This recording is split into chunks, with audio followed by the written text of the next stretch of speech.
كلما ازداد الشيعي غلوا في أهل البيت ازداد شركا بالله تبارك وتعالى. لطالما كنا نحذر علماء الشيعة وعوامهم من عدم اتخاذ آل البيت واسطة بينهم وبين الله، بل ادعوا الله مباشرة، فكانوا يخرجون علينا قائلين هذه وسيلة مشروعة.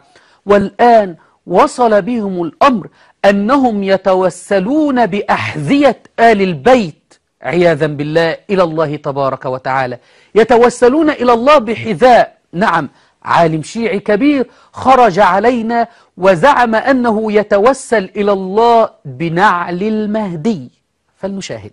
حتى تيأس منها ويدفعك هذا اليأس لا إلى الانزواء بل إلى كثرة الأعمال في دار الآخرة.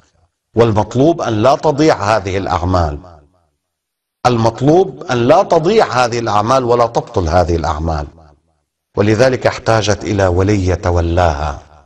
اللهم إني أسألك بحق نعل صاحب الزمان على عالم الكائنات، بحق نعل صاحب الزمان على عالم الكائنات، أن لا توكلنا إلى أنفسنا طرفة عين. يا علماء الشيعة، ما لكم لا ترجون لله وقارا؟ ما لكم لا ترجون لله وقارا؟